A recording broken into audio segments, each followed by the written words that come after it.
Good morning, everyone. Well, happy Sunday, and welcome to another garden chat here at the farm. I'm Allison with Green Goddess Plants and Seeds, and it's a much cooler day, much cooler morning this morning. I hate to say it, but it almost feels like an autumn day out here. It's that cool, and there's heavy clouds all around. A definite contrast to what we've had pretty much the whole summer. We had a little bit of rain Friday, and it rained just a tiny bit overnight, but not much. The ground, it really isn't that wet, but at this point any rain will help the garden. It's probably too late for the crops in the fields, but the garden will still benefit from the rain because it was very dry. So not too much to report. I'm still waiting for these tomatoes to ripen. You know, still the only ones that have been ripening have been these. These are the Centennial Rocket. And I have one Beaver Lodge slicer here that had ripe tomatoes. I picked them all already. You can see looks like there's one that's split there, but everything else is pretty much still green. I did pick one or two sweet aperitif cherry tomatoes. And they are loaded. These ones here, these plants right here, these are the sweet aperitifs, and they're just covered in flowers. They're covered in fruit as well, but most of it's not ripening. Oh wait, there's some starting to get a little bit of pink on it. That's good to see. I'm hoping everything else starts to ripen as well, because it's starting. I mean, it's still early August, but you know what? Once August hits, once we get past that midway of August, that midpoint, anything can happen. And I am concerned that we'll have something happen that goes similar to last year, which is why I'm hoping doesn't happen. So last year what happened is, you know, the tomato plants were loaded with green fruit, huge green fruit, like the Beaver Lodge slicers were huge. They were bigger than my hand. They're big tomatoes, but they were all green. And the last maybe 3 days of August, we had an early frost, and I was scrambling trying to pull them or cover them. And so I think 98% of what we pulled off last year were still green, and some of them got ground and froze that we could hopefully eventually make, you know, something with them. But most of them just sat waiting to ripen, and then a lot of them either just rotted. So pretty much the entire tomato crop last year just ended up being composted because it just didn't, you know, it just didn't ripen and they just rotted. So I really don't want that to happen again this year. I want stuff to ripen. I want to be able to sell it at the market, and I'm not willing to pick anything green unless somebody requests it. So, and we did have somebody yesterday at the community market, one of the other vendors asked for some green tomatoes. So I'm more than willing to provide her with them, but yeah, unless somebody specifically asks for them, I'm not going to pick them green. It looks like I need to come out here and do some more staking. We had to reinforce some of the plants with bit of rebar because they just got so heavy.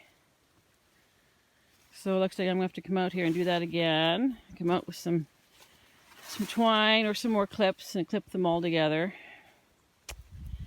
But other than that, you know, zucchinis are still going strong. I did eventually pull out some plants just to try and slow them down, but you know what, they're still producing lots. They're still flowering, which is good because the flowers are benefiting the bees right now. So there's some more zucchini coming. Just thought I'd get in here with the sweet aperitif cherry tomatoes. So there's some coming. And then underneath here, you can see they're slowly, ever so slowly, starting to ripen. So hopefully that'll signal all the other plants to start ripening too. Like like I said, I don't want to have to pick them green. And I don't want a repeat of last year. Our pumpkin patch is still looking mighty fine here. Still, it's filled in quite nicely. These ones here are a bit of a mystery pumpkin because the plants in this spot were supposed to be butternut squash, and that's clearly not butternut squash. But some of these back here are butternuts, like these vines here. They're actually called honey nut. So it's a variety of butternut, but unfortunately they are so late in blooming. Like they only just started blooming here right at the end of July. You know, everything else has been setting fruit for like a month already, and these guys are just starting to flower. So I'm hoping they will still have time. You know, it is still early August, so hopefully they'll still have time to set some fruit. May not be a lot, but at least there'll be some. So yeah, we got giant spaghetti squash in the garden in here. Like they've just gotten huge. I know Glenn's had a couple of people asking for spaghetti squash, so we'll definitely be able to fill that. Oh, and look at these. Look at those. Those are almost completely ripe. Wow. So, these are the pie pumpkins.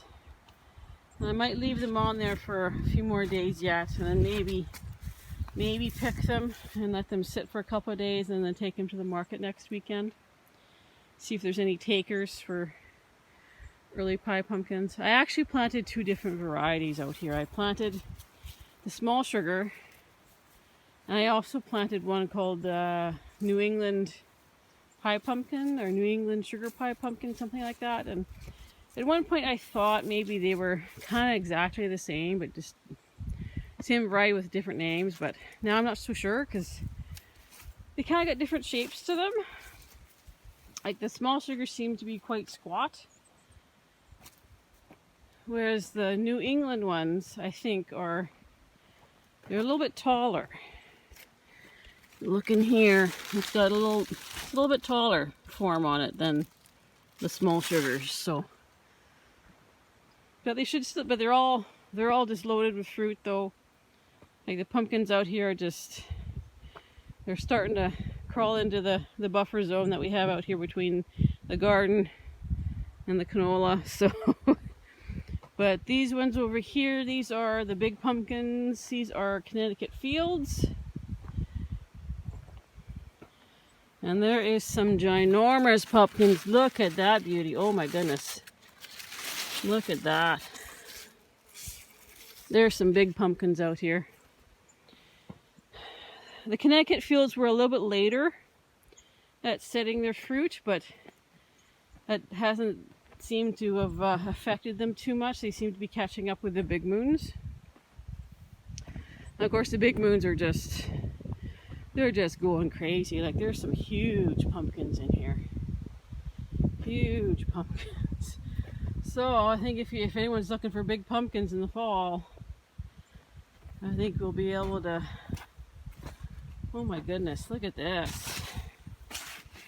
Look at the size of these things. Holy, like my goodness.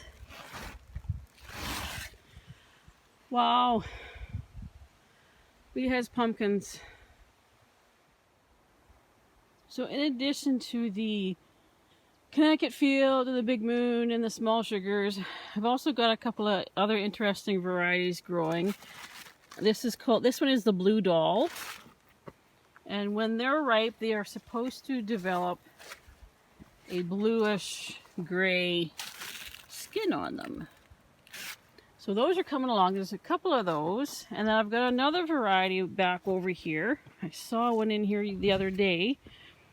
I can make my way through this sea of pumpkin vines. There's like a speckled striped one that we got growing. It's called One Too Many. I'm just trying to find that one that I saw earlier. Oh, where did I see that now? Had a really nice big pretty pumpkin on it. Oh, I think it's over here. Let's see here. Let me get in here without damaging anything too much. Oh, there we go. There we go. Aren't those pretty? Nice and striped, and it's supposed to be speckled. Sort of a red and orange speckling on them. And then of course we got some Canada crookneck squash going on in here. So the Canada crookneck is like an early ancestor of the modern butternut.